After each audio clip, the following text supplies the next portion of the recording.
Madam Toast,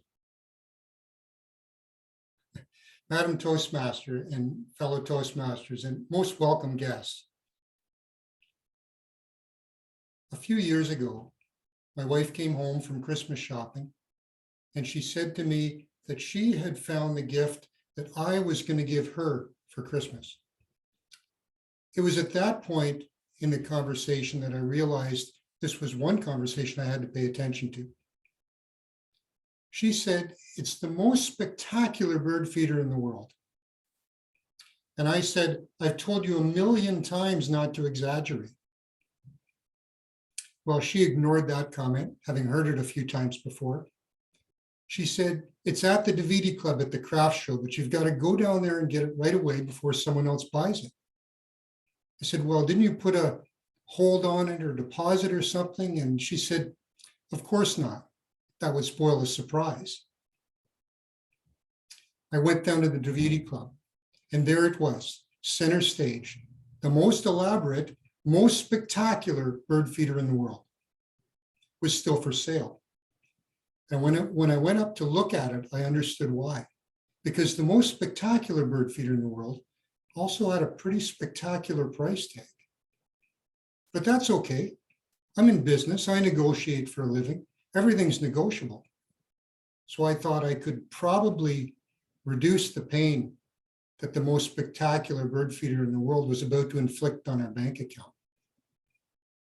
I went and met the craftsman who built the most spectacular bird feeder in the world.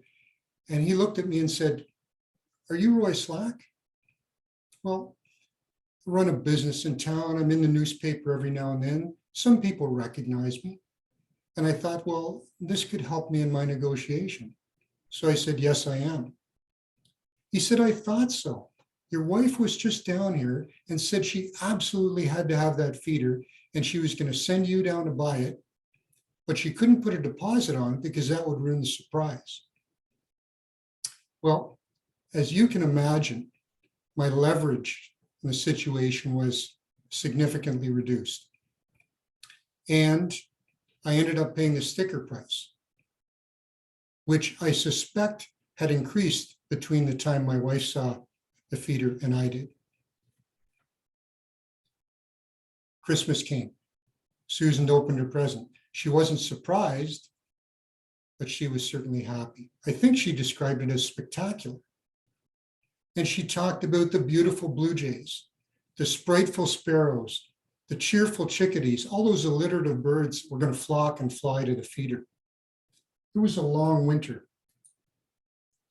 Winter gave way to spring, and it was my job to install the most spectacular bird feeder in the backyard.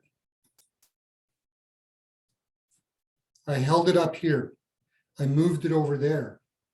I was asked to mimic the post that would ultimately support it. And it was at that point I realized it may well be the heaviest bird feeder in the world as well. But I got it installed and filled it with surprisingly expensive seeds. And I filled it the next day and the day after that, and I began to wonder about these ravenous birds that were chowing down birdseed at $20 a bag. Well, I watched and I learned. I saw squirrels in the most spectacular bird feeder in the world. Groundhogs below it, eating the seeds that had fallen. I saw raccoons in the most spectacular bird feeder in the world, and even the occasional deer. Well, that wouldn't do. So I did what anyone would do. I Googled it. How do I keep varmints out of the most spectacular bird feeder in the world? It turns out it's a common problem with one very simple solution: remove the food source. When I proposed this solution to my wife, she wasn't impressed, and she made a comment about engineers that I can't repeat here. I told her I was trying, and she agreed. She said I was very trying. I ruminated, I thought about it. How do I keep them out of the feeder? They're climbing up the wooden post with their little varmint claws. So in a fairly simple engineering solution, I put a stovepipe around the wooden post. They can't sink their varmint claws into steel. And I saw this as an engineering solution akin to the Hoover Dam in man conquering nature. Problem solved. After work that day, I saw a squirrel on the most spectacular bird feeder in the world, the one with the steel stovepipe around the wooden post that their tiny little varmint claws couldn't sink into. How did that squirrel get up there? Well, once again, I watched and I learned. I watched the squirrel climb the trellis more than 8 feet away from the feeder. And then he jumped, sailed through the air onto the feeder. And it might have been my imagination. I don't know if you saw it or not, but I think in midair, he gave me a little itty bitty cloth finger. That squirrel flipped me off. Well, at least the raccoons can't get up there. They certainly can't jump that far. Later that night, I saw eyes reflecting into the most spectacular bird feeder in the world. When I turned on the light, there were 2 raccoons in the feeder scooping out seeds and 3 more on the ground picking up what had fallen.